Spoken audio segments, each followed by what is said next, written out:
What's up, everybody? Welcome back. Hope everybody's having a great day or night whenever you're watching this. Game 1 of the NBA Finals wrapped up, and boy did we get a masterpiece. And the Pacers did what they've did to every other team in dramatic fashion.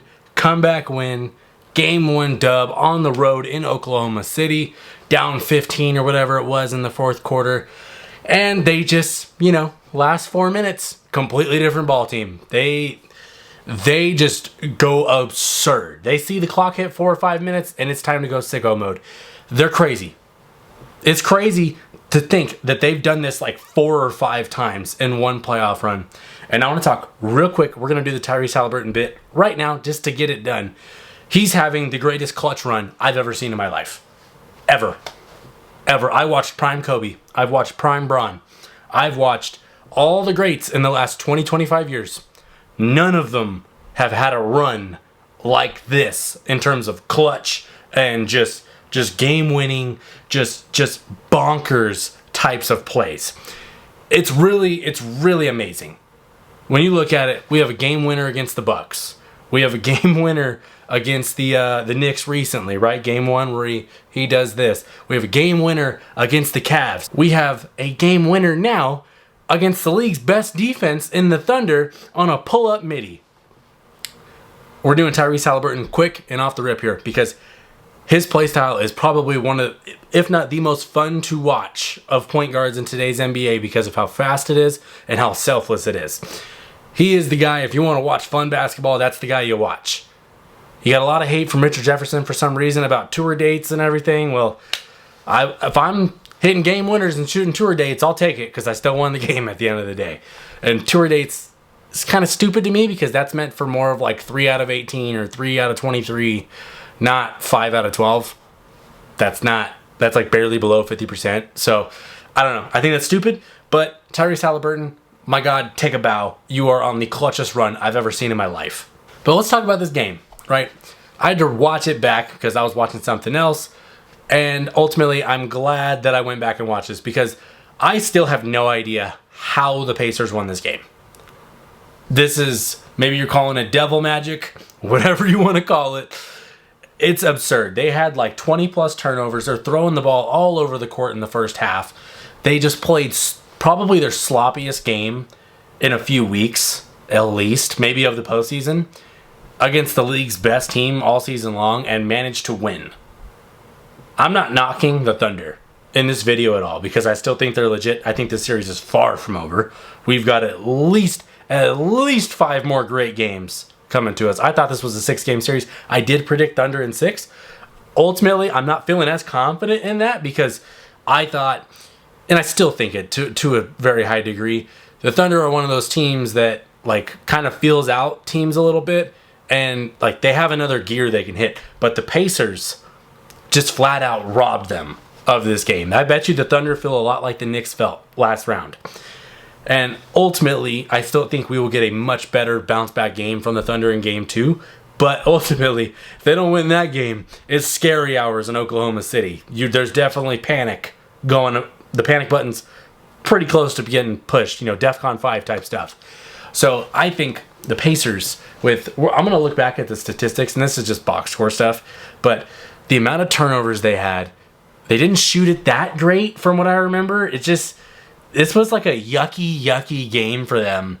And ultimately, if you would have said that, hey, game 1's going to be nasty and gritty, you probably would have taken the Thunder, right? Like that's kind of their MO is playing physical and aggressive.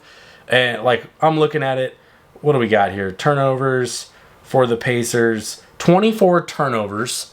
Oklahoma City had... How many turnovers we got for Oklahoma City? 6. Oklahoma City won the turnover battle by 18 turnovers and lost this game by 1. I'm very curious to see when's the last time a team won a turnover battle by 18 and lost the game.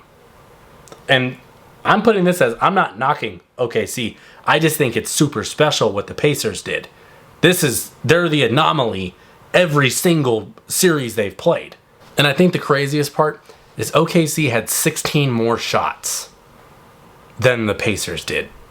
And they managed to lose this game. Now, ultimately, I guess the Pacers did shoot pretty well. It just didn't feel like it watching it. So 3-ball was really the ultimate equalizer. in this game because they hit 18 threes and the Thunder hit 11. That's a 21-point swing just on the 3-point aspect of the game. Free throws was pretty close, 21 out of 24 for the Thunder. We'll just go attempts, 24 attempts. And then for the Pacers, they had 21 attempts. So free throw battles pretty close. The fouls was pretty close. So statistically, everything was close except for turnovers and shots, and both of which heavily favored the Thunder. But the Pacers won. That, to me, is absurd.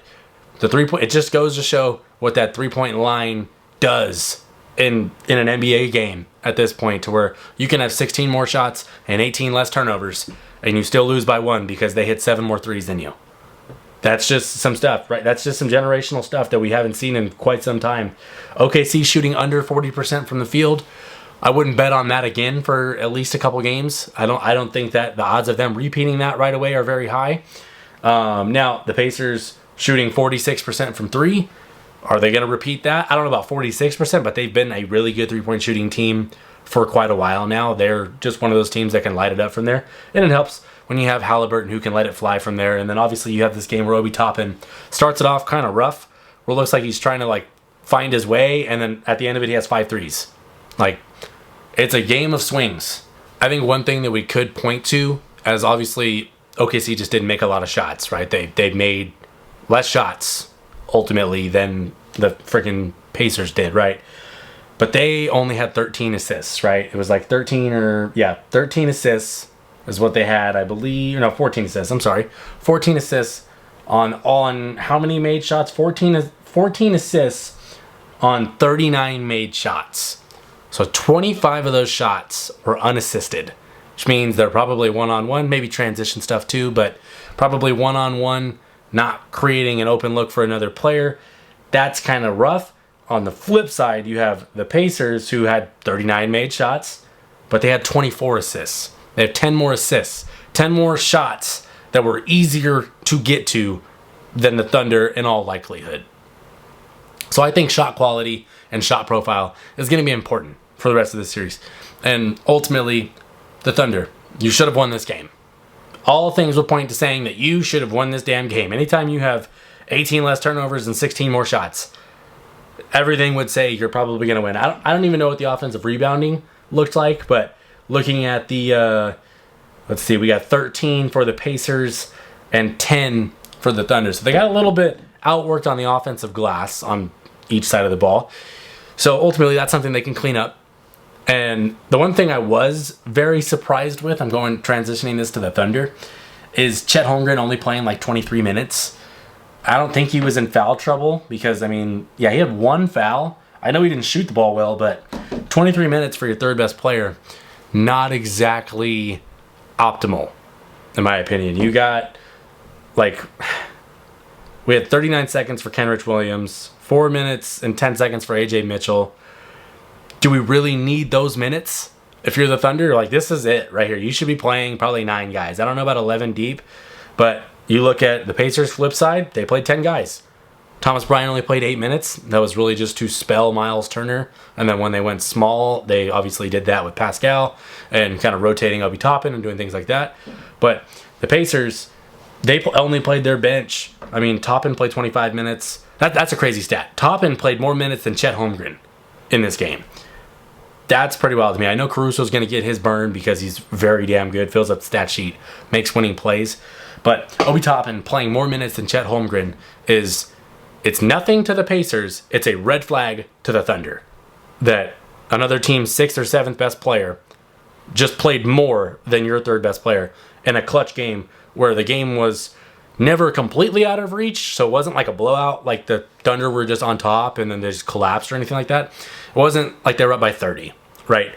So Chet Holmgren should be playing more in this. He's more valuable in this than I think people realize because of what he does on the floor.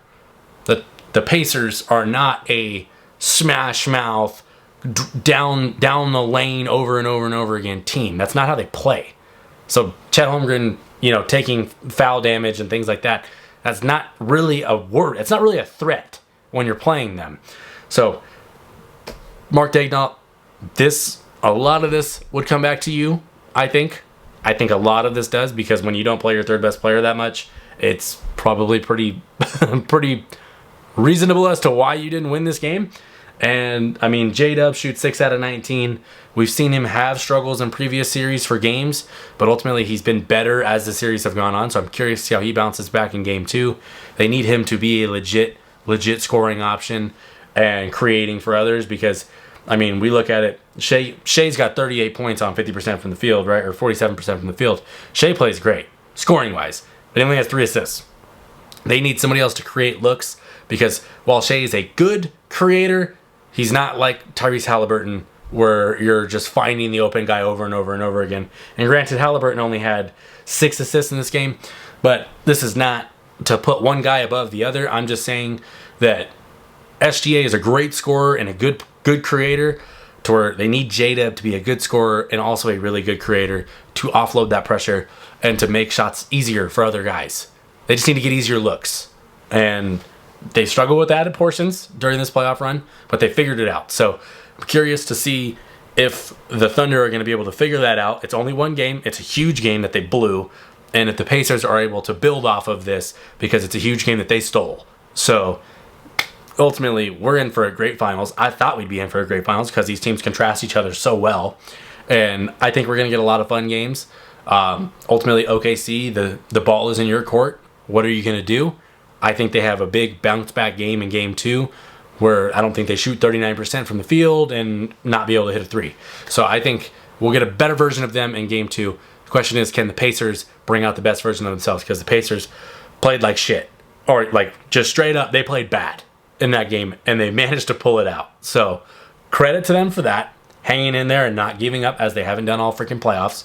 But Thunder, you got to be better. Pacers, how can you be better? Because you played your worst game and you won. So I think that's something to pay attention to. If you're new to the channel, please subscribe if you like this kind of content. Please like the video. Let me know what you think of the series so far. We're only one game in, but we've only got maybe 6 more games of basketball left before the off season, where things get really crazy, but we got to get a champion before then. So let me know who you think's got this one. Do you think the Thunder pulled this out? Do the Pacers shock everybody and just have one of the most legendary runs I've ever seen in my life? We'll see. Let me know what you think. I'm done. Peace.